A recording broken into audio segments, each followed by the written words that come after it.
Don't worry. Good afternoon, everybody. Welcome to the County Ground. I'm very sorry that the mic was playing up during the press conference. Obviously not ideal.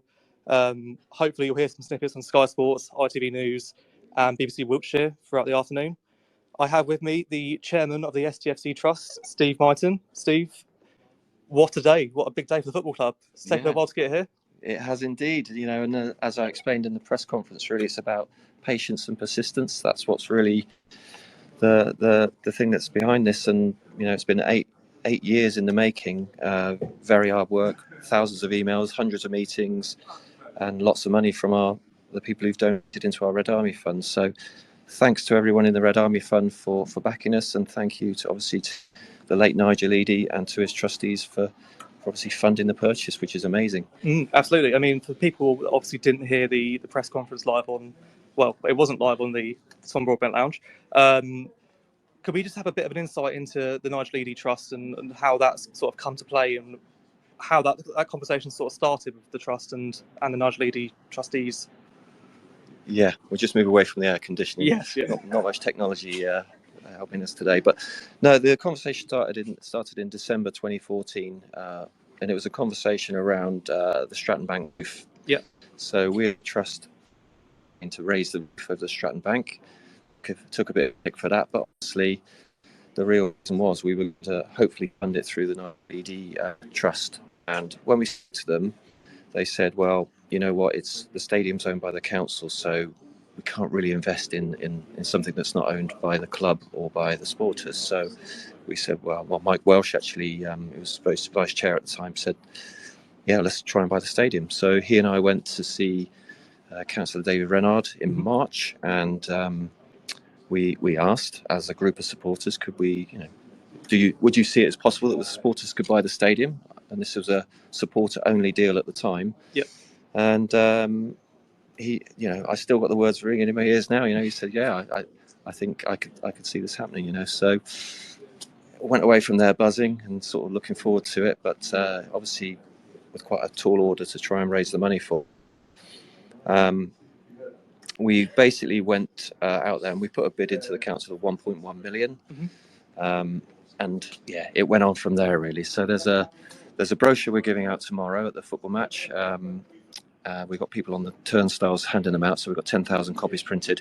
There's a timeline in there that tells the whole story, but in short, it was loads and loads of dead ends, and that's where that patience and persistence comes into it. Yep. Incredible team of people working on, voluntary and professionals and business people from around the area, and really, yeah, just a team effort, and sensational that we got there. I suppose over 8 years as well, we've got through different custodians of the football club.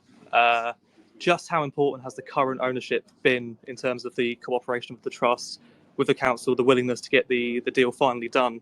I mean, how have they helped the venture and getting it to completion?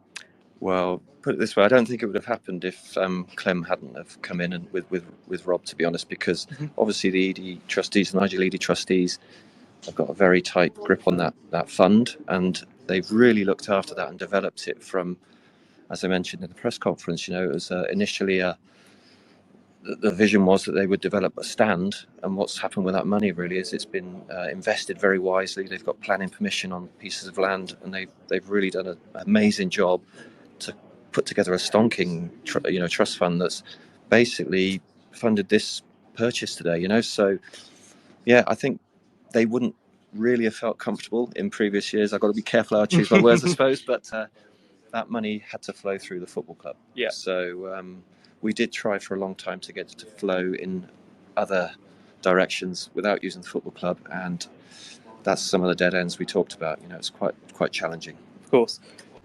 Stepping away from the sort of the trust role, as a Swindon Town fan, how would you describe the feeling of this whole venture being successful? How would you describe the feeling of actually the Swindon Town, along with the trust, supporters now in the county ground? Well, I think we should all be really, really, what's the word? I don't know, excited's obviously a word, but, essentially this is something unique. We've got a football club and its supporters owning a stadium 50-50. I don't think anyone else is doing that. And we've got an opportunity to put Swindon Town on the map, nationally, even internationally, to say we are one big community that pushes together in the same direction. And when we do that, that patience and persistence, it will pay off. So I think we have to set a vision for the stadium and make this the best stadium, at least in the bottom two divisions, and better than many championship stadiums, hopefully. But we've got to set that vision. We've got to be bold, and we've got to work out how we're going to get there. It was the same when we talked about this 8 years ago. Buy the stadium. That was the vision, and then we had to work out how to get there. We need to do the same with our stadium for the future, and it might take another 8 years to get this stadium where we want it to be.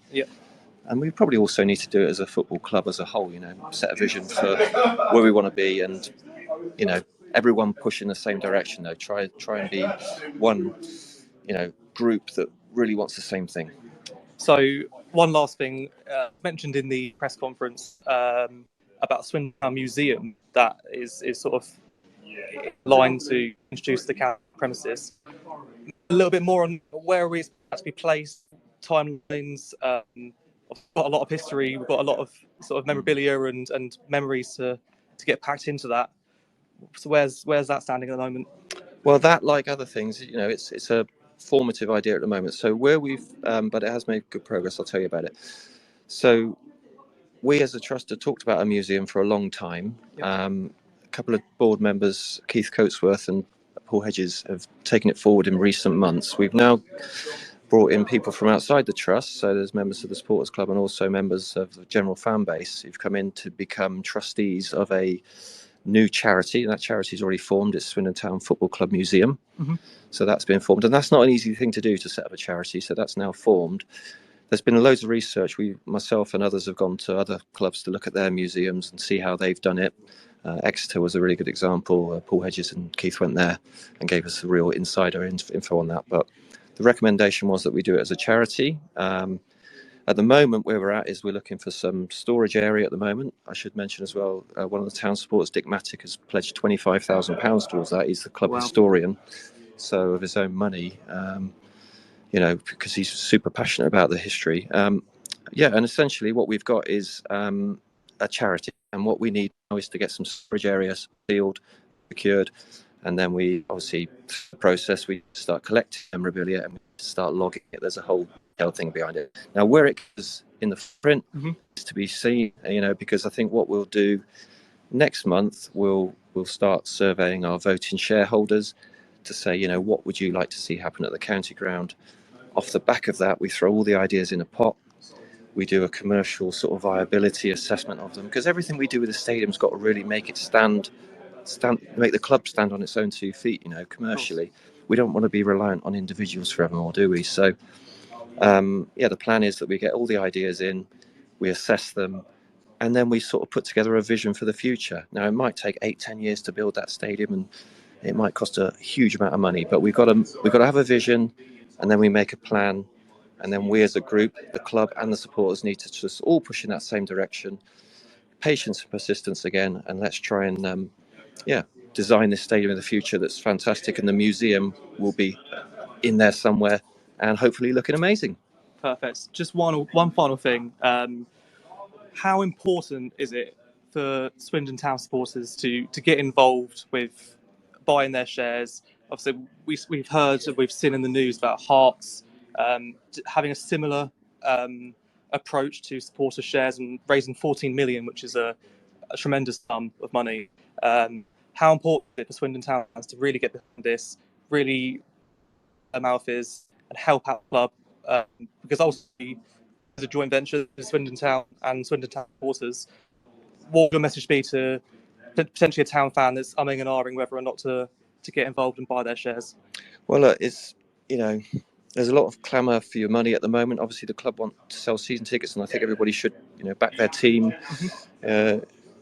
We're obviously knocking on the door saying we'll buy a share. It's £19.69 a year. But what the importance of this is, we build up a really big group. We've got 1,100 members before we launched the voting shares scheme. All those members immediately become voting shareholders.